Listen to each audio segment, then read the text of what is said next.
تنها صداست که میماند. گنج شایگان. از گذشته ها، ناگفته ها و ناشنیده ها. در پادکست سلیم ایوبزاد.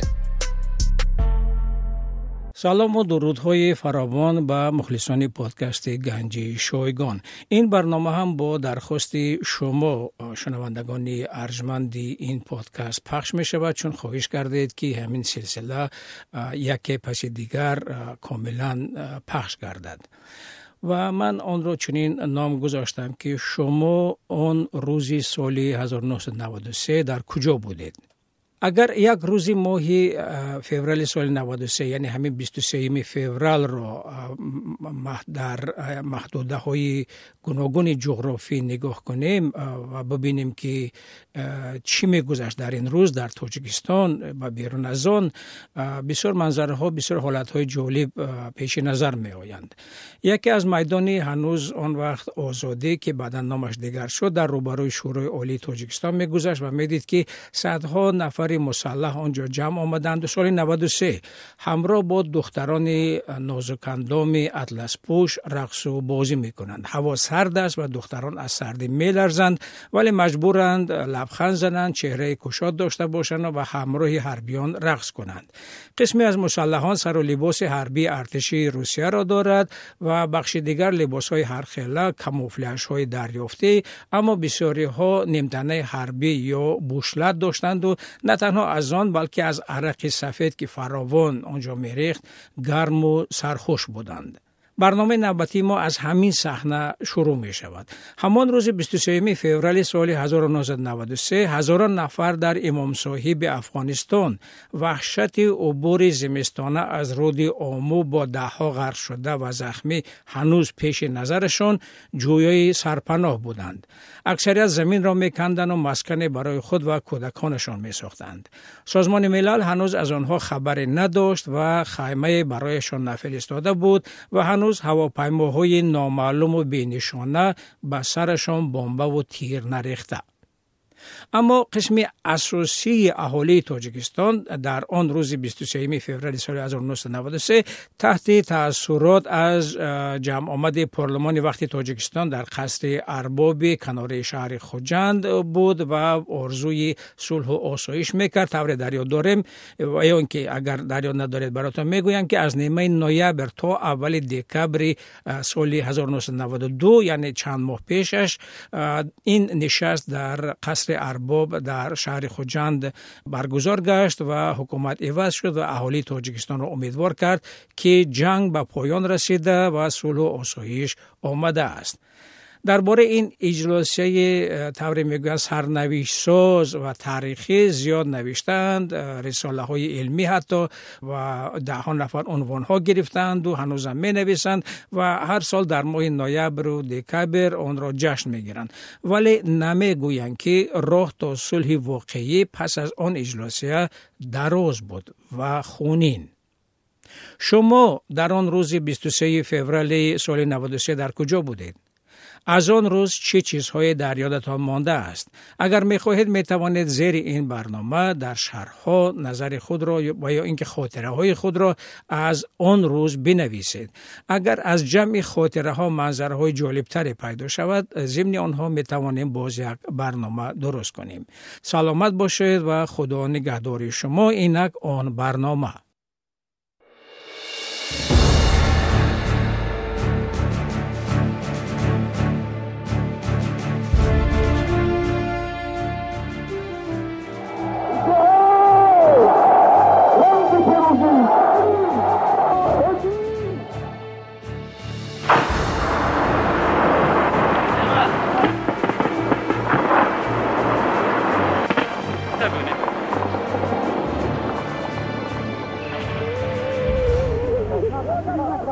فقط به خاطر صلح. برنامه بخشیده به دهمین سالگرد امضای سازشنامه صلحی تاجیکستان. گفتار سوم. حکومت نوی اجلاسی خوجند. سرنوشت پناهندگان. فضای کشور و اولین انگیزه های گفت و شنید.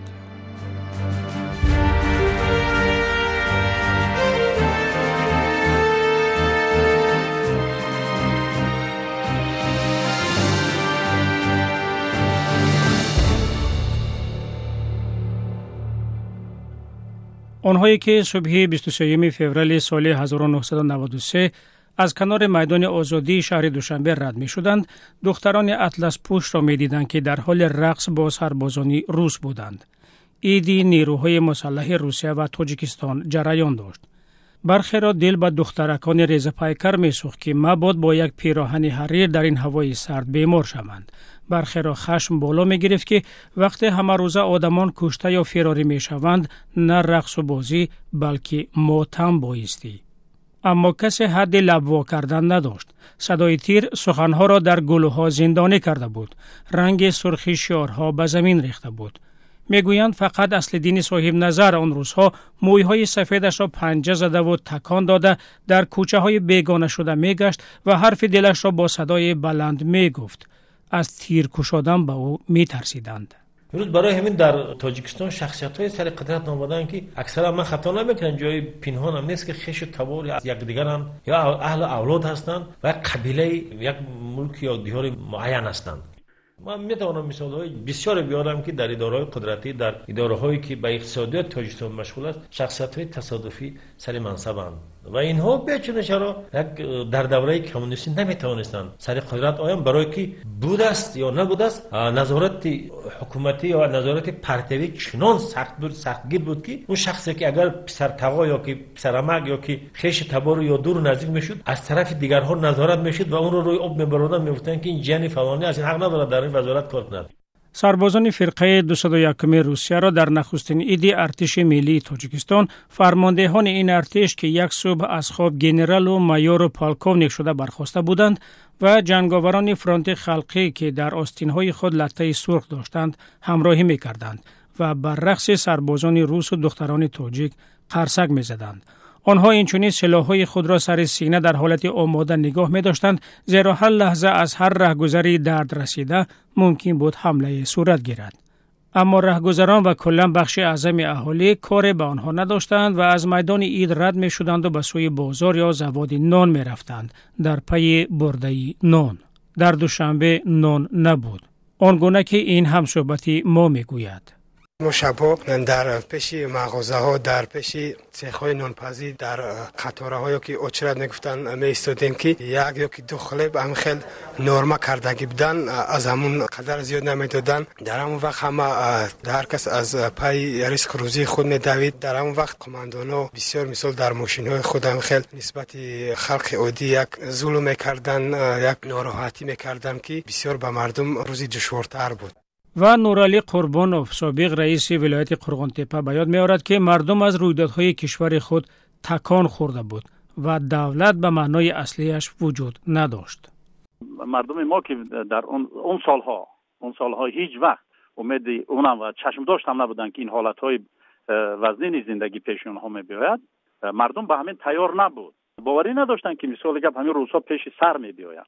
تاجیک در وطن خود را آزاد حس کردن نمیتونست. از دست یگان ملت دیگر نه، از دست ملت خود، از فرزند مادر خود، فرزند پدر خود در ترس و هراس بود. در همون سالها، همون دوره عموما گفتن ممکن است که همچون دولت تاجیکستان، همچون دولتی که در سطح کنستیتوسیای خود حس حمایت مردم خود را باید تامین می‌نمود، همین از عهده همین وظیفه نبرآمد و دولت گفتم ممکن هست که دولت عموما از بین رفته بود. آنهایی که از تاجیکستان فرار کرده بودند صحنه عید اردوی شوروی را که اکنون عید ارتش ملی تاجیکستان نیز اعلان شده بود از تلویزیون می‌دیدند و هم آنها و هم هزاران نفر دیگر از پناهندگان تاجیک در کشورهای دور و نزدیک در این روز فکر می‌کردند که هجرت اجباری آنها کوتاه خواهد بود، 2-3 ماه یا زیادش نیم سال و آنها به وطن عزیز خود باز خواهند گشت. آنها با پرچم بوسی‌های رهبر نو کشور و سوگندهای صلح او در اجلاسیه سرنوشت‌ساز خوجند باور می‌کردند، ولی نمی‌دانستند که سر کردن جنگ آسان است و پایان دادن به آن مشکل. دولت عثمان نماینده اپوزیسیون در حکومت مراسای ملی در مقام نایب سروزیر تاجیکستان بر این است که واقعاً اجلاس خوجند به دو حاکمیتی در کشور خاتمه گذاشت و رهبر نو تاجیکستان امامعلی رحمانوف ظاهراً با تمام وجودش خواهان صلح و آرامی در کشور بود. رئیس تازه انتخاب شده پارلمان که اجرا کننده رئیس دولت هم که بود، فکرهای خیلی خوب داشت و در میدان هوایی وقتی که قماندان اپوزیسیون رو گسیل میکرد خیلی سخنهای خوب گفت جناب رحمانوف. اما در اون وقت فشار بالای جناب رحمانوف هم خیلی زیاد بود. تمام قماندان هایی که فرانت خلقی بودن اونا میخواستن که یعنی اونا همه هوای روانش داشتن، یک قصاصگیری داشتن، از نقار داشتن. در اون وقت آقای رحمانوف هم که نیتی خوب داشت اما تنها بود، نمیتوانست که این عملی کند. در آخرین روز اجلاس خوجند وقتی پرزیدنت رحمان نبیف بار دیگر به استعفا رفت، هرچند از سخنرانی طولانی و دردآمیز او میتوان رموز گرفت که هنوز میخواست به این کشور جنگ زده سربری کند و وقتی که مقام ریاست جمهوری به هم داده شد و رئیس حکومت ولایت کولاب سابق دیرکتور سابخاز عضو مجلس امام علی رحمانوف به مقام رئیس شورای عالی و شخص اول کشور انتخاب گشت، ضیافت آشتی داده شد. گوسفندها را سر زدند تا دیگر نخون انسان بریزد. دیگها را به جوش آوردند تا لذت طعام یادبودهای نیک بیانگیزد و به گذشته صلوات گفتند تا روزگار نوینی را سر کنند. ولی اکبر ترسانزاد دانشمند تاجیک که در آن روزها عازم امریکا شده بود، فضای عمومی را این گونه تصویر می‌کرد. ما بسیار می‌خواستیم که وضع جمهوری ما بعد واقعی که گذشت، واقعی سیاسی که گذشت، بسیار می‌خواستیم که امید داشتیم که بعد اجلاس خوجند، بعد انتخاب رهبریت نو، بعد رهبریت نو واقعا یک اقدام هم کرد برای به صلح و صلاح آوردن جامعه، لیکن متاسفانه اون سعی و کوششی که از طرف رهبریت نو به خرج داده شد اونقدر ثمرناک نبرآمد. یعنی هنوز جامعه ناآرام، استابیلیزاسیون اجتماعی سیاسی به این استابیلیزاسیون نرسیدیم. هنوز این کشتار و بیدادگری، رفتارهای غیر قانونی دوام میکند.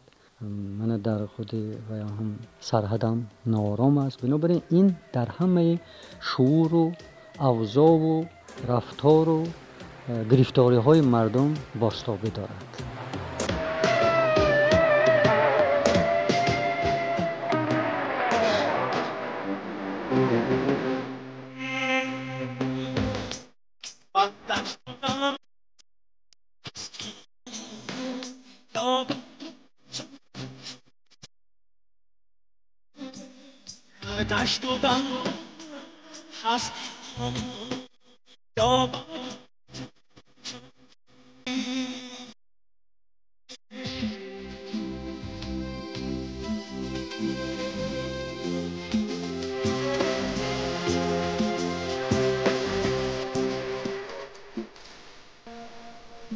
با زانو نشستن رهبر دولت و بوسیدن پرچم ملی کاری بود که تا امام علی رحمانوف هیچ یک از سران تاجیکستان در مظهر عام نکرده بود.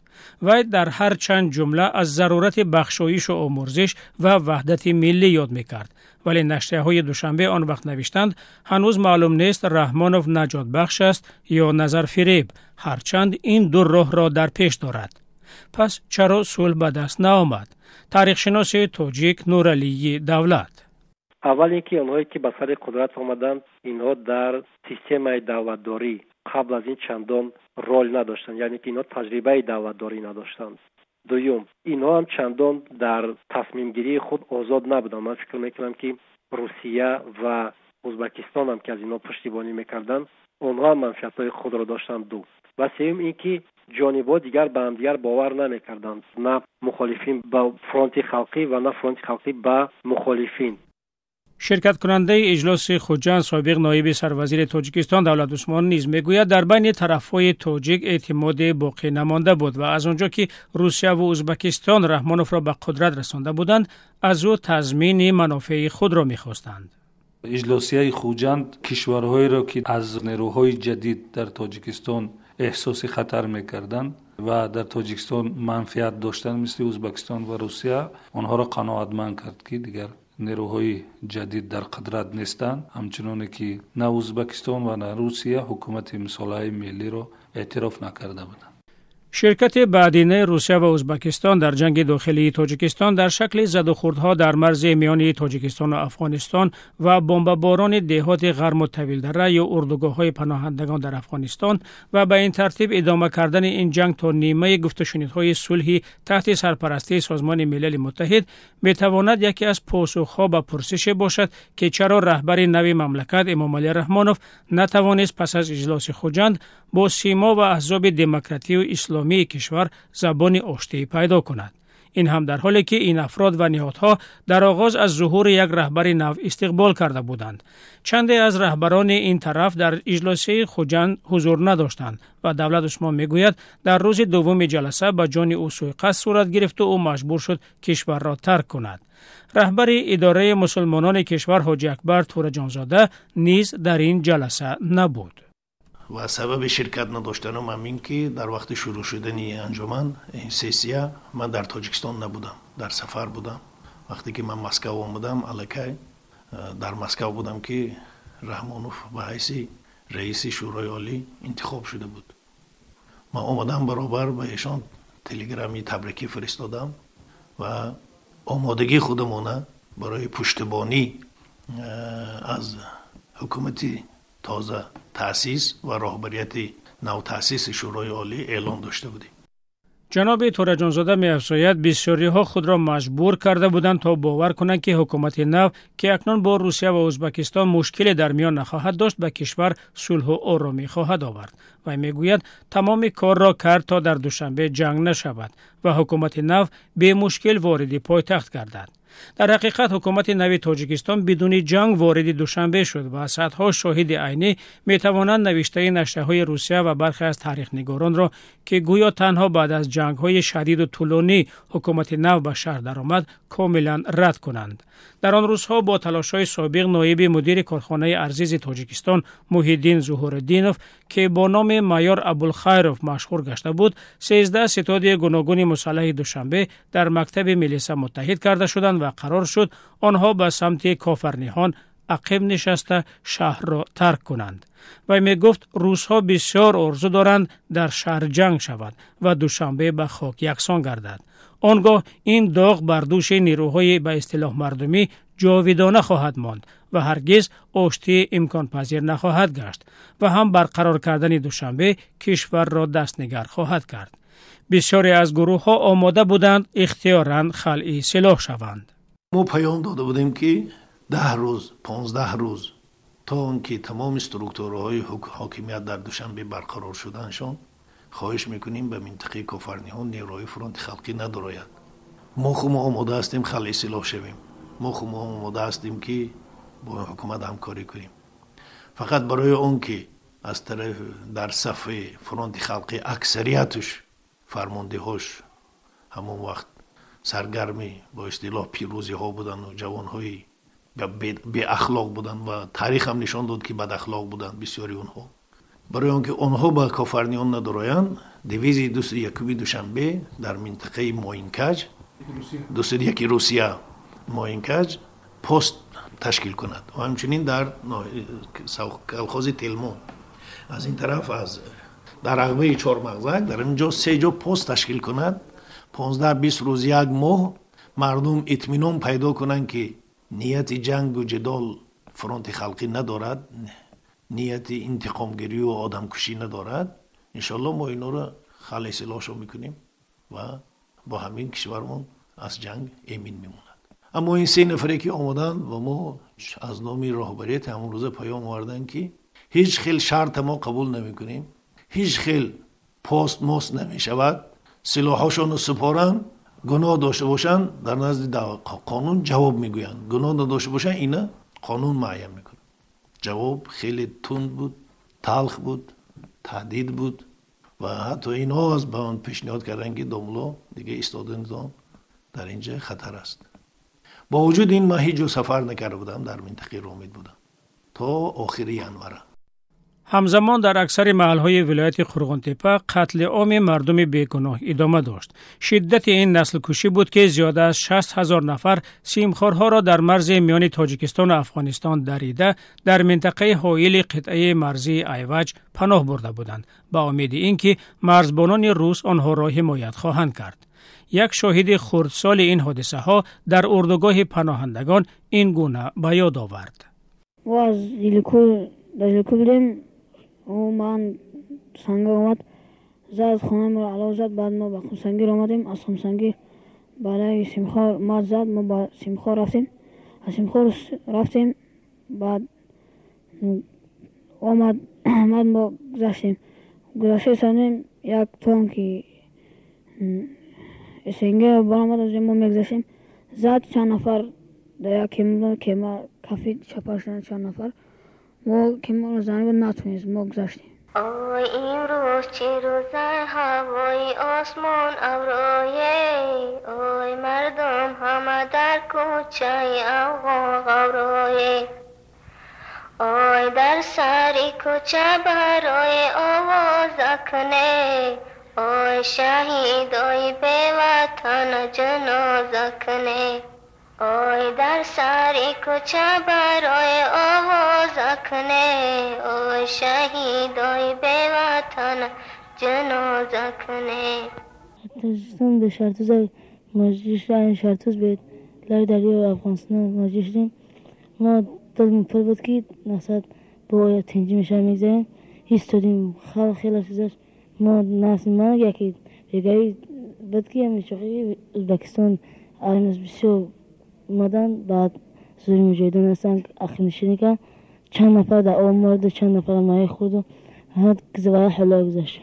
آی تنکا آمده زمین ملرزانه آی سنگک آمده مردم مگریزانه آی سنگک بمیره بچه ای سنگک بمیره آی آبی دیده ای مادر را میریزانه آی در بالای شهری توستین میریزه آی خلقی شهری تو به سر پا میگریزه آی همسایش دیر زد گلی 20 سالاره آی در روی دیوان خونی دیلش میریزه.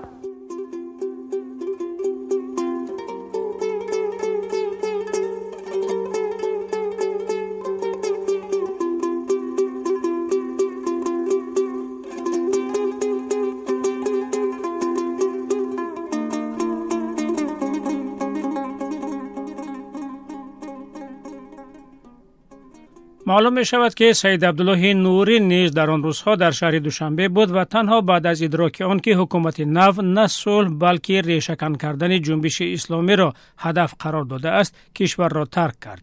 و در سال 1995 آن روزها را در یک مصاحبه با ما چنین یادآوری کرد. در حقیقت مردم آهسته آهسته عقب نشینی کردن، شهید دادن، خانه هاشون سوخته شد، اموالشون تاراج شد و آنها آمدن پناه گرفتن به اردوگاه‌های روسیه، گارنیزون‌های روسیه که در سرحد هستند و از اینجا هم آنها کشیده شدند و قتل عام کرده شدند.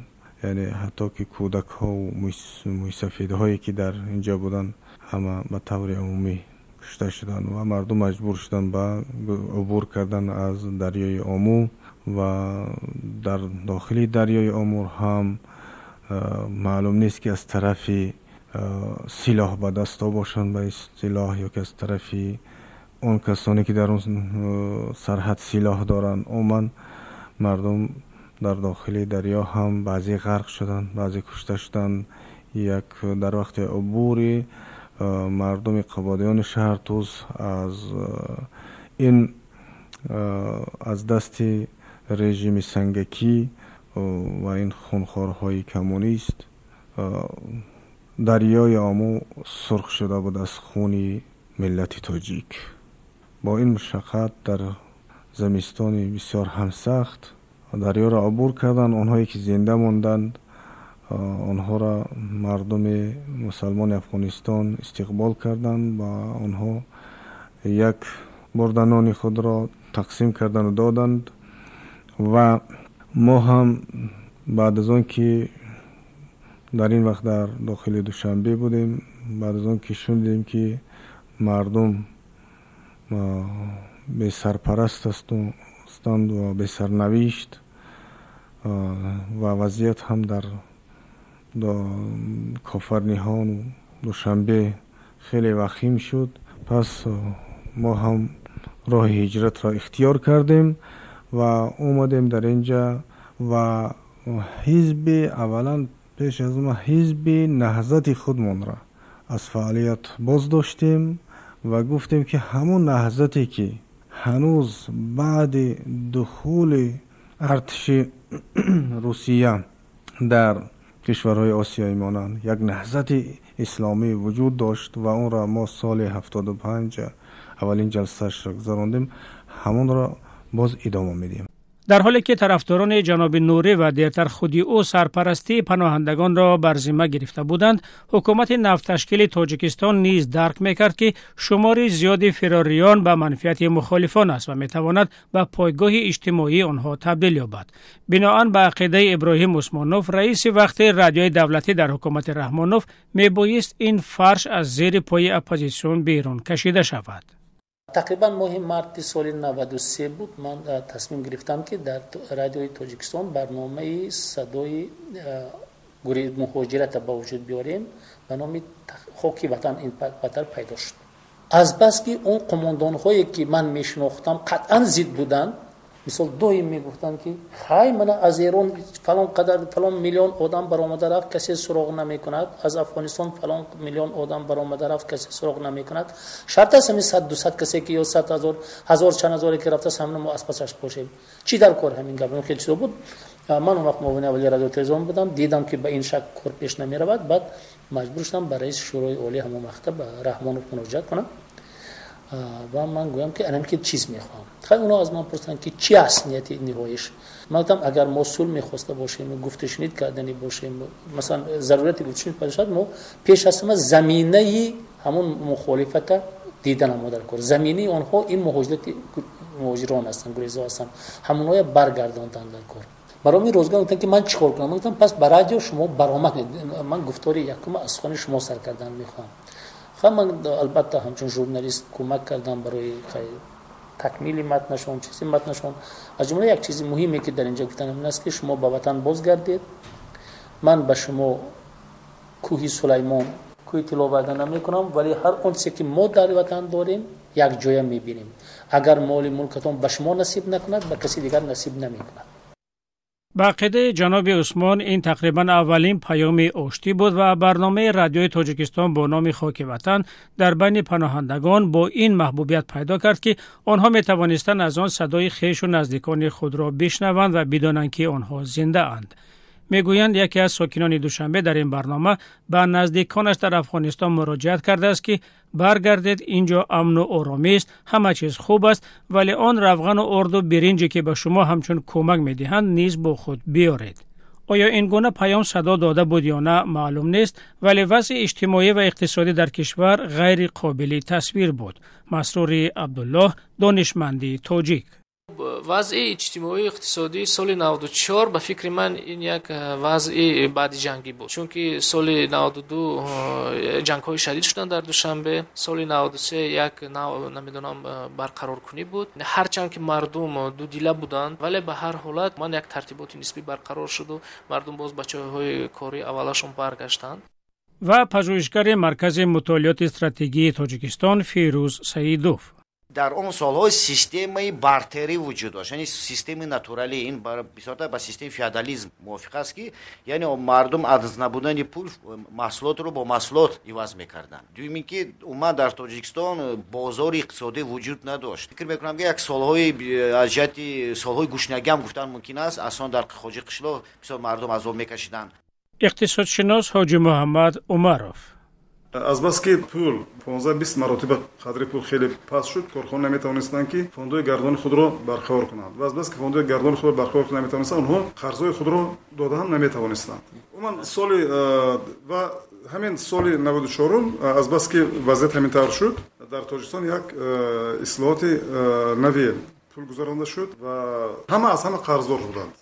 از لحاظ سیاسی نیز حکومت نوی تاجیکستان دستاورد مهمی نداشت. برعکس خبری درگیری‌ها، بمباران‌ها، پناهندگان، نقض حقوق انسان و صدا بلند کردن اپوزیسیون پس از یک دست و پا خوردگی موقتی روابط با روسیه و ازبکستان سرمایه پیشداد سیاسی آن را به تورم سخت روبرو کرده بود. رئیس سازمان مردمی رستاخیز طاهر عبدالجبار در سال 1994 امروز حکومت تاجیکستان در صدد حفظ منافع و حقوق‌های مردم خود نیست. از جمله شخصیت‌های برجسته سیاسی امروز حتی در سابق شوروی خیلی ها بارها گفتند که تاجیکستان امروز به یک پروتکتورات تبدیل شده است. پروتکتورات روسیه. بارها گفته بودیم که در تاجیکستان نباید جنگ و جدال و این خونریزی به وجود بیاید و ادامه یابد و از حکومتداران بارها گشته و برگشته طلب کرده بودیم که اونها وظیفه‌شان است به این جنگ و خونریزی و برادرکشی خاتمه گذارند. جنگ و خونریزی و برادرکشی در تاجیکستان این تنها و تنها بر ضرر خلق تاجیک است. فرق نمی کند کی کشته می شود. در تاجیکستان خون کسی نریزد، خون خلق تاجیک است و هر چقدر این درگیری ها اگر ادامه یابد به همون اندازه اقتصاد تاجیکستان خرابتر می شود و تاجیکستان به تابعیت و وضع بدتری اقتصادی و سیاسی و اجتماعی گرفتار می شود. حتی در این گونه شرایط استقلالیت تاجیکستان، همون استقلالیت کاغذی که به نام هست و خودش وجود ندارد، همین هم از دست ممکن است برود. گذشته از اون که خطر پارچه پارچه شدن تاجیکستان همچنان در میان وجود دارد. و دانشمند تاجیک اکبر ترسانزاد آن روزها پیش بینی میکرد که وضعیت نمیتواند به همین منوال ادامه پیدا کند.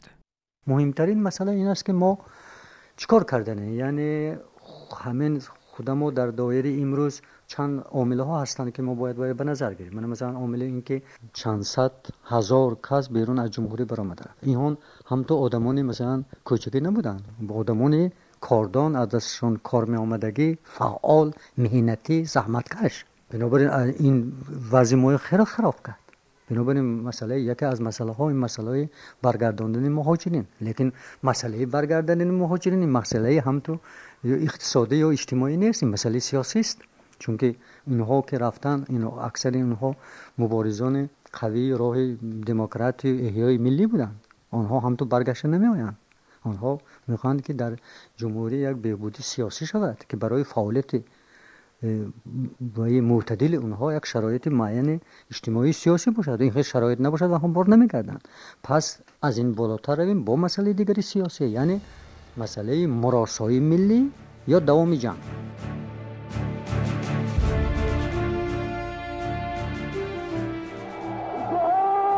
پایان گفتار سوم.